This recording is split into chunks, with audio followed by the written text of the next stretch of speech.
Good evening, Dominica, the Caribbean region, and the rest of the world. It is wonderful to be back with you on our Q95 FM radio and Push Past 10 platforms. We have another wonderful program for you. If this is your first time tuning into our platforms, I am Simone Matthew, and here on Q95 FM radio and Push Past 10, we are all about harnessing the power of technology, international radio, social media, and podcasts to leverage the expertise of our brothers and sisters, our Caribbean people around the world for the benefit of us all. So come on in, guys. Coming in. While you're coming in, don't forget to share the live. Let everyone know that we are here today. We are talking about the Western Sahara conflict and the implications for Dominica and the Caribbean region, because this is certainly a conflict which is not going away anytime soon. And the Caribbean is embroiled in part of this conflict. So we're very happy to be joined today by Dr. Thompson Fontaine, who is the Deputy Chief of Staff Strategy for the Joint Monitoring and Evaluation Commission of Juba, South Sudan.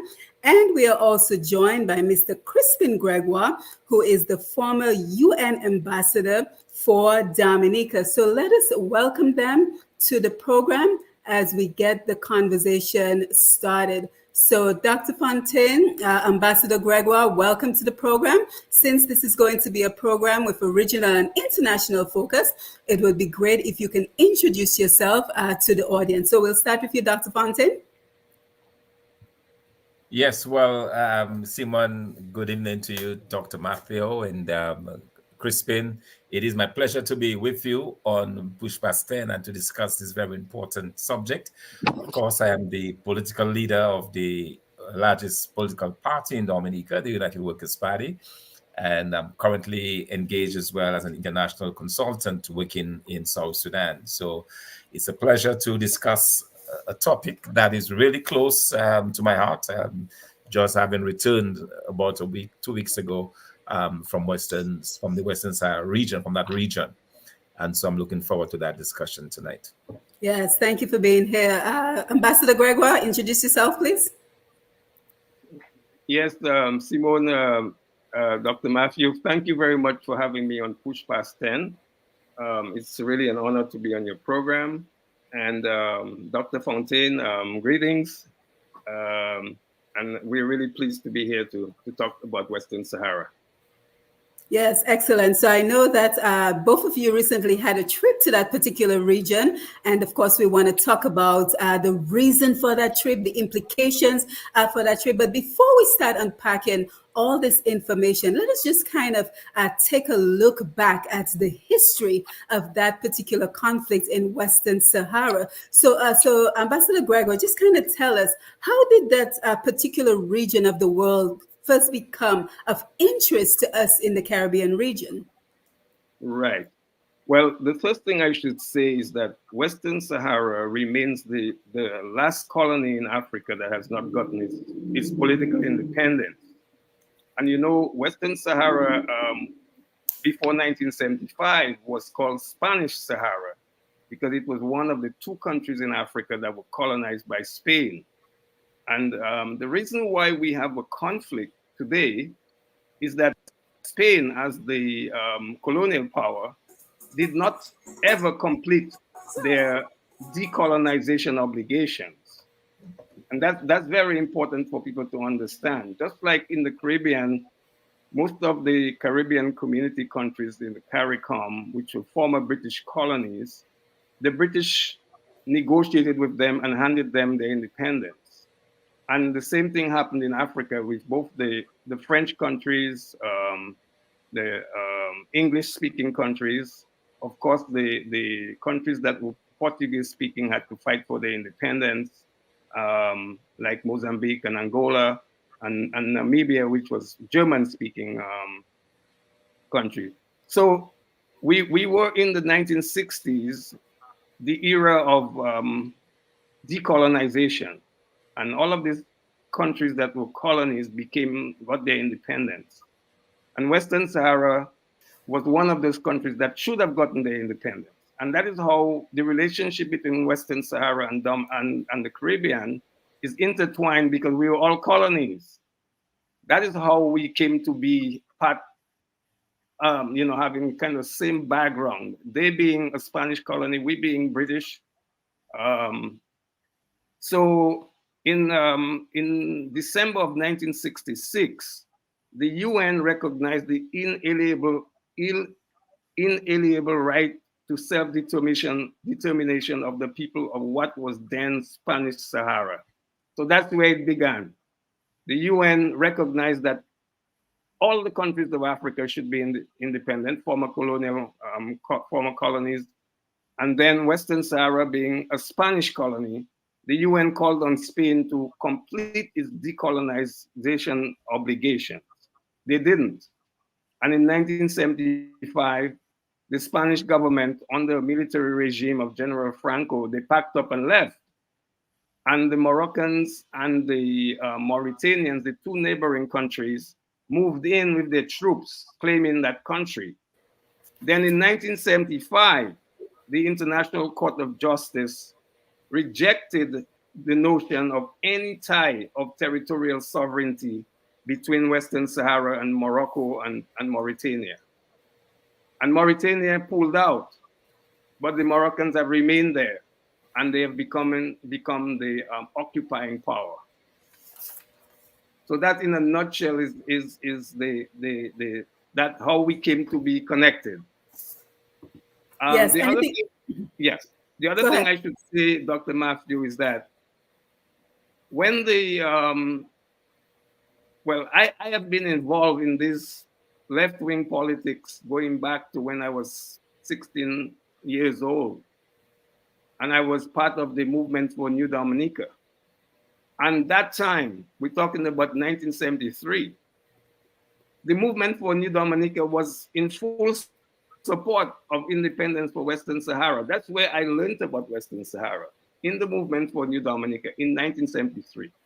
So that tells you how far back that Dominica has been connected. You know, we had the Black Power movement, we had the movement for New Dominica, and across the region, there was also the appreciation that Western Sahara should be independent.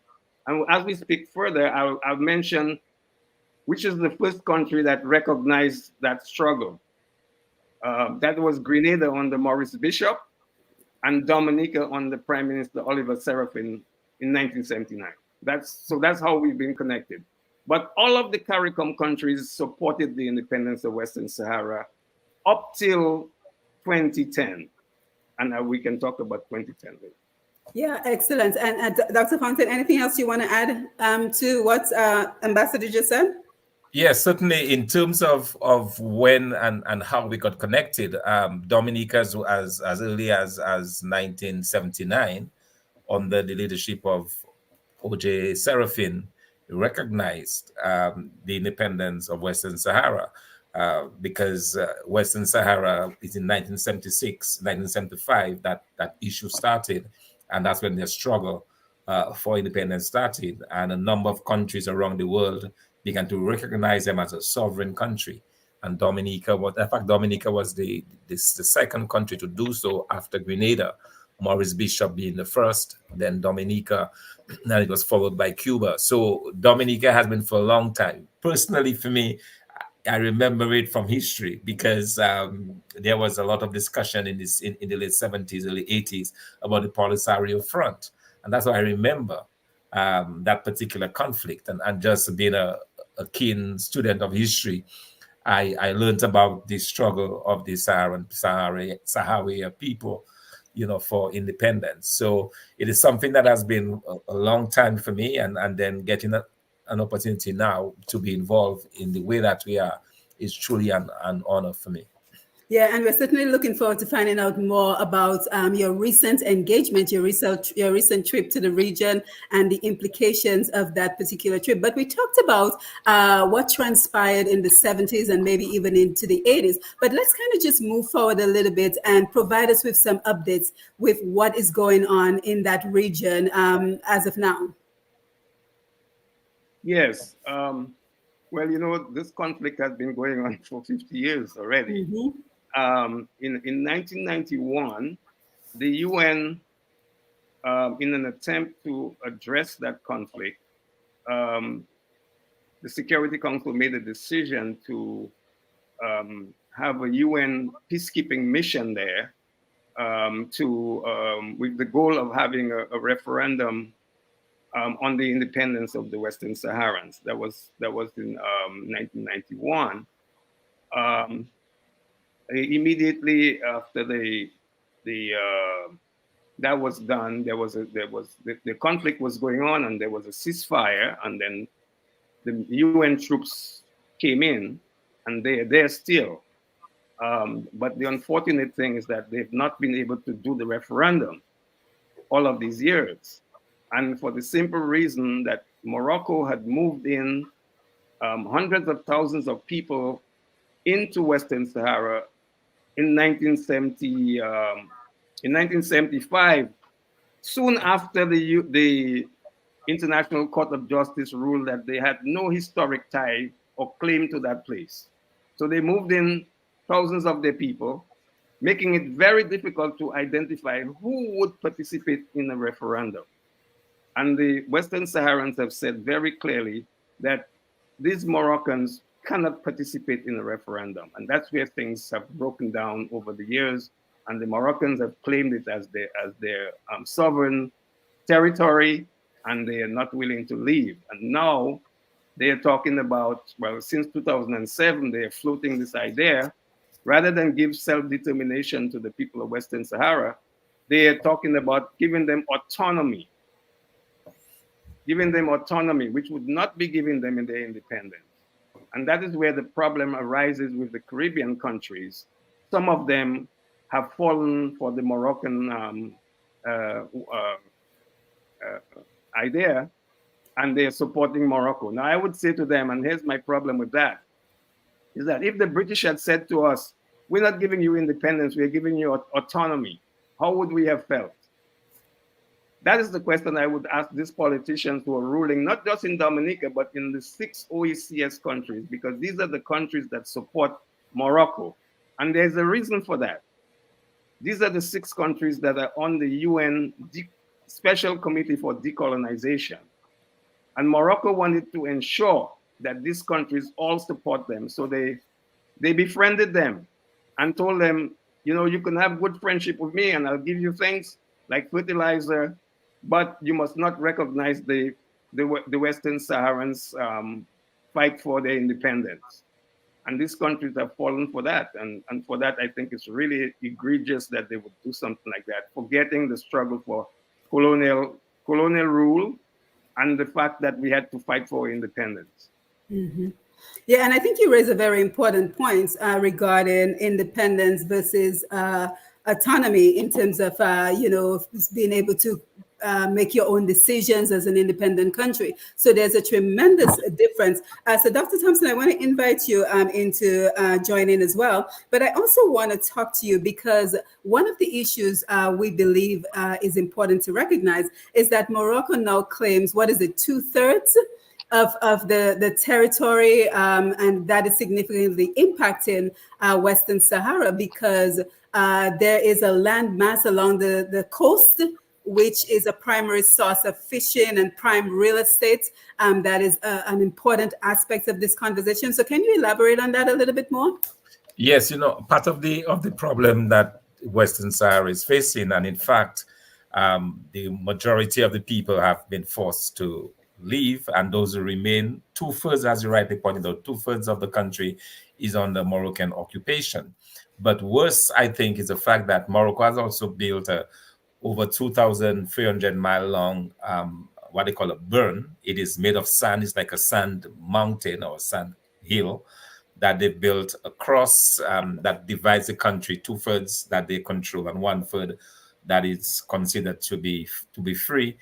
But they have mined that particular border, and with over 7 million mines, landmines, so that the people cannot cross, and those who try to have been maimed and injured or even killed. And so they have maintained very restrictive control over that area, to the extent where families have that were divided 50 years ago have not been able to be reunited. Those who fled the conflict, those who left, they have not been able to go back. Those who are within the territory have extreme difficulty leaving. There's a lot of serious control that is put there. And not only that, but the Moroccans, as you rightly indicated, have been trying to exploit a very good resource, which is the water resources there. That's some of the most fertile fishing areas in the world, and they have been issuing permits and so on for people. In fact, there was just a case um, in the courts that basically prohibits Morocco from issuing those licenses. Again, with the declaration that this country, Western Sahara, does not belong to them, and as the International Court of Justice ruled over 50 years ago, that Morocco had absolutely no jurisdiction. They had no historical claim, and they really should not consider that as part of the territory. But effectively, that's what they have done, and that is the problem about being about occupying another person's country. They've effectively occupied it, and they have taken a very high-handed um, approach against Western Saharis. So those who, for example, wish to protest, or those who wish to lodge complaints against the Moroccans, they've been dealt with very severely. A number of persons have been jailed, a number of persons have been taken away and not seen, and you have all of that happening. And it is very unfortunate that in this day and age, you have a country trying to usurp its authority over another country, when in truth and in fact, this country should by now be an independent country. Yeah, and I'm sure our listeners and our viewers, it kind of brings to mind the conflict between Palestine and Israel. So is that aligned similarly to that particular conflict, the conflict between Palestine and Israel at this time?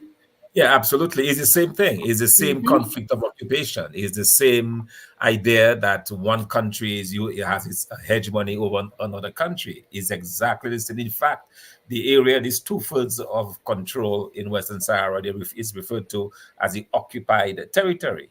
Similarly, as the Palestinian lands like the Gaza and so on are considered to be occupied territories. So there's a close similarity to it. In fact, the people of Western Sahara take a lot of their own struggle.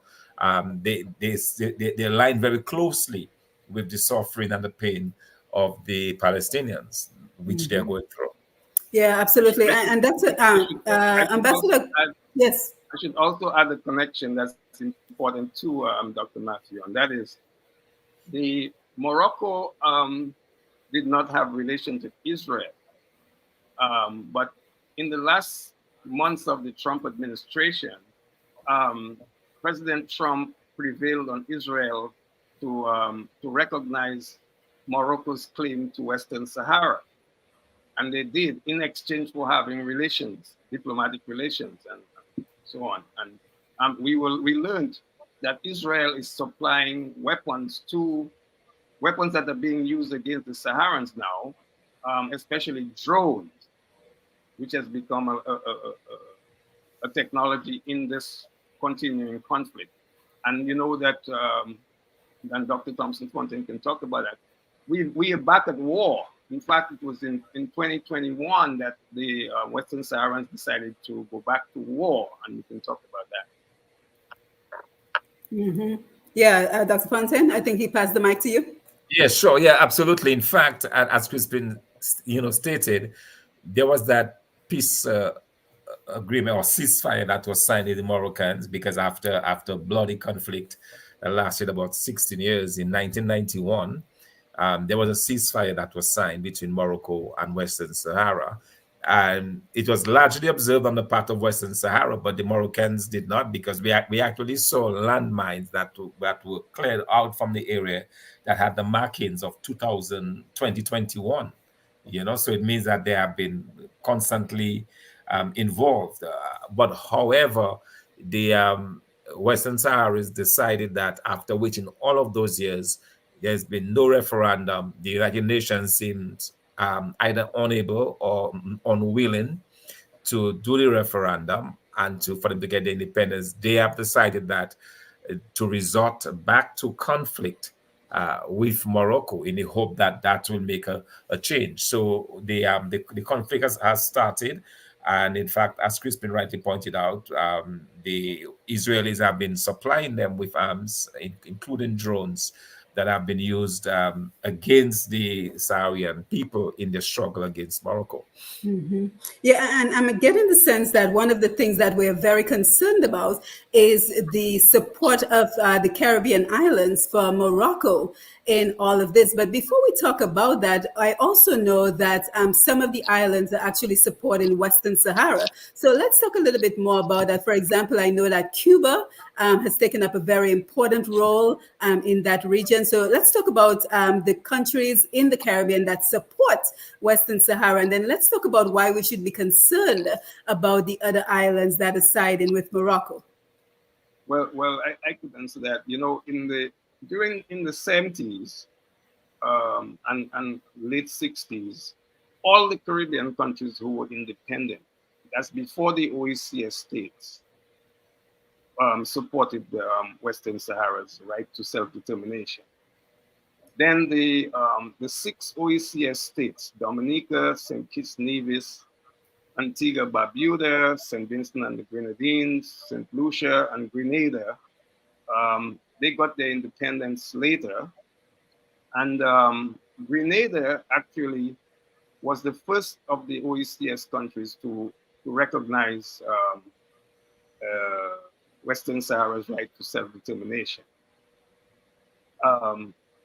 But it happened that they became the first, even though the other islands like Trinidad and Tobago and Jamaica and all the others, what they call the more developed Caribbean countries, had supported Western Sahara.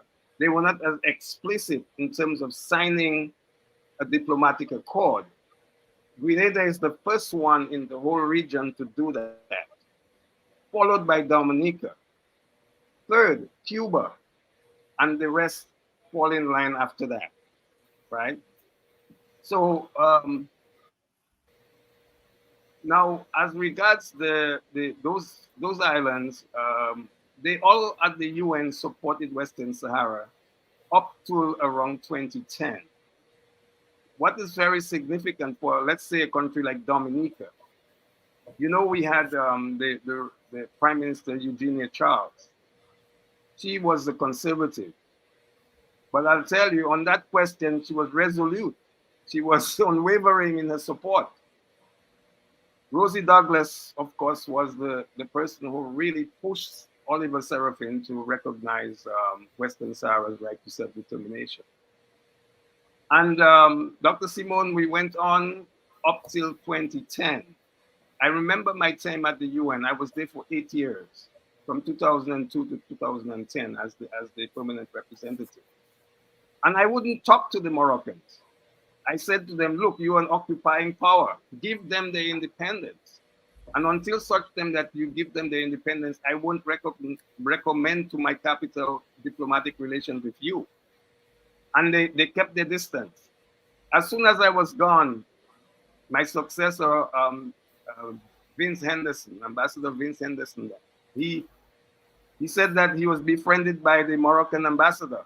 And next thing you know, Dominica fell for the soup.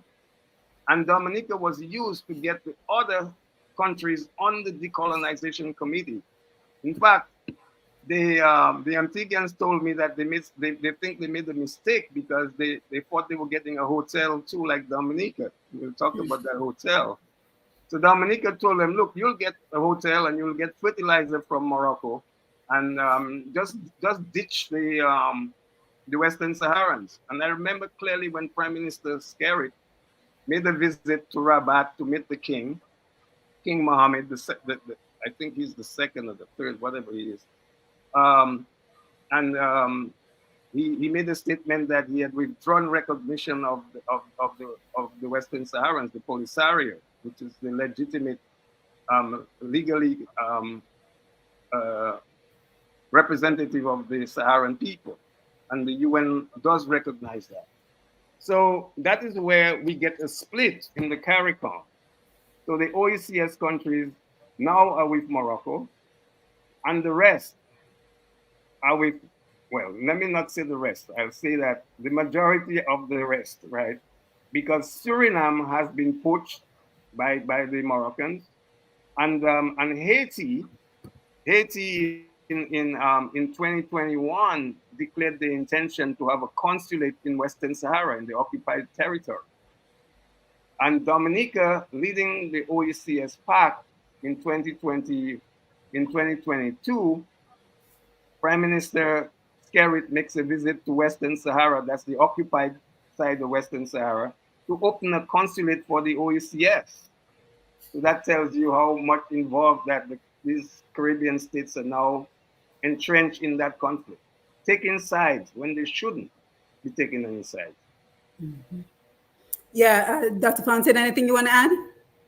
Yeah, just to say that, as Crispin said, there is that divide, but a lot of that has to do with the very active um, diplomacy that has been employed by Morocco. Morocco has really gone on the offensive, and they understand the role that the OECS countries play in what is called the C24 that Crispin can talk to further. That is the Decolonization Committee of the United Nations. So having understood the importance of these countries within that committee that sits and discusses issues around colonization, they have really made a very strong effort to get them. And it is very unfortunate that our country, Dominica, has fallen for that. In fact, I felt compelled when we met, myself and Christian, when we met with the president of Sahara, I felt compelled to apologize on behalf of the Dominican public, because I believe that the Dominican public are not aware of what is going on in terms of our shifting of allegiance. And for a former colony ourselves, a country that knows the burden of colonization, that suffered through slavery, that suffered through colonization both by the French and the English, we are the last people that would be supporting the colonization of another country, or the occupation of another country. And so I felt it necessary to apologize on behalf of the Dominican public. And that's the reason why we have been going around. We have been trying our best to educate the Dominican public. And the response has been overwhelming. People are saying they were not even aware that our country had adopted that stance. As far as they were concerned, Dominica was still very much in support of Western Sahara. So we do have a problem. And I believe it's important for us to push back against what Morocco is doing in the Caribbean region, and let the public in those countries know exactly what is going on in that part of the world. Yeah, and I think it's very important that you also talked about the shifting of allegiance that many of us are not aware of. And we have folks engaging online. So thank you for being here. Mick Douglas, good afternoon all. H. Douglas says, good day. What prevented the other Caribbean countries from falling in line? I'm not sure if you guys want to take a stab at that question. What prevented the other Caribbean countries from falling in line? Any thoughts on that? Well, yeah, it seems to me, and Christine can also comment, it seems to me Dominica and the other countries did it for filthy lucre, for some kind of reward, of gain. The other countries are more principled, and I think that's what we have. We have a government that is not necessarily or sufficiently conscious. We have a prime minister who lacks an ideology, who is very shifting here and there and everywhere, and who doesn't understand the tremendous importance of supporting the people of Western Sahara. And so, he's fallen for very cheap. And as you see, I mean, it's almost like this hotel is cursed. I was able to drive by the hotel a few weeks ago, and it's in ruin. It's never been used. All of these, I guess, millions of dollars spent, and not one visitor. And it is beginning to fall apart. So it tells me that we, in exchange for that and the fertilizer, that, by the way, is not the best fertilizer. Farmers have been complaining about the quality of the fertilizer. It burns the dashen, I'm told. And people are complaining about it, and that's what we've done. The other countries, seems to me, like Jamaica, like Cuba, and so on, they're a lot more principled. And even for Cuba, I mean, we were able to see Cuban doctors at work, Cuban teachers. Cuba has a medical brigade that is in charge of a hospital there, providing human service, and this is in the middle of the desert. in the middle of the desert, and they are there working very hard to bring healthcare to the people of Western Sahara. So you have countries within the Caribbean region that are conscious of the need to reach out, to help, and to assist, and countries like ours, sadly, have taken the easy route in exchange for really what I consider to be peanuts. They've decided to change and to go away from this very important principle of supporting countries that are fighting for their independence. Yeah, Crispin, anything you would On like that to add? on that question, Dr. Matthew, I would say that the larger CARICOM countries, they are principled, as Dr. Fontaine has said, and the major principle that they focused on is adherence to international law. They are very focused on that. And the second thing is that they're very concerned that Morocco is an occupying power.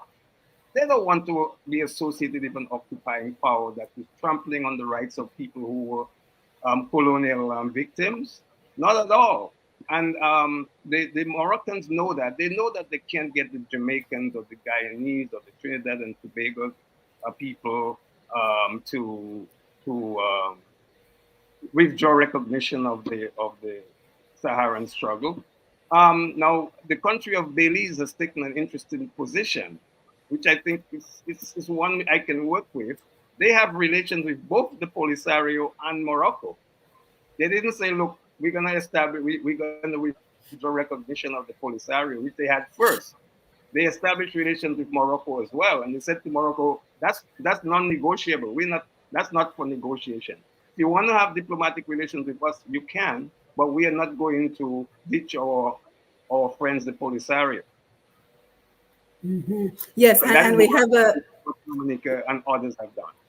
Yes, and we have some more comments coming in from H. Douglas, which are great comments, by the way. And of course, we know a lot more people will look at this program. We're coming in a little early, of course, because Dr. Fontaine is in South Sudan, so we have to come in a little early. But again, a lot more people will come in and watch the program. So he says, he or she, how are these communities, countries educated about such important issues? Because it seems they are so easily swayed to ally with one side or another over petty things in this life and death issue. So I think that is a very important point that our viewer on Facebook, on YouTube is raising. So anyone want to take a stab at that? I raise the issue of ideology. I believe that, leaders of countries should have a certain ideology. They should have something that they stand for. And as Crispin indicated, a number of Caribbean countries are standing upon the fundamental human right aspect. They're standing upon the fact that there has been a ruling from the International Court of Justice that rightly says that Morocco has absolutely no claim over Western Sahara. So they're standing on something. And that I think is the problem with some of our leaders. They lack this moral fortitude, in terms of being able to stand on principle, stand for something, believe in something, and that I think is where the problem lies, and when you have countries doing that, just going all over the place looking and willing to give up principles and beliefs and values, I think that's where the issue lies. Yeah, and it just gives the sense that we're willing to do what it takes to get those 50 pieces of silver, right? So it seems like the fertilizer and the hotel was the most important thing, rather than showing that we who were formerly colonized people should stand with those who are fighting to be independent, who no longer want to be colonized. And again, just going back to this viewer's question, one of the reasons that we're doing this program is because we want it to go regional. So anyone who's looking at this program, listening to this program, we want the information to go regional so that the people of the other islands become aware of the stance that their governments are taking with regards to this Western Sahara conflict. And Dr. Fontaine, I also believe you've probably written a couple of articles. So tell us more about that, where we might read those articles if you have already done so. Yes, I'm in the process of doing it because I believe, as the person who the contributor just mentioned, they need to educate the public, and doing this, we've done some radio interviews as well.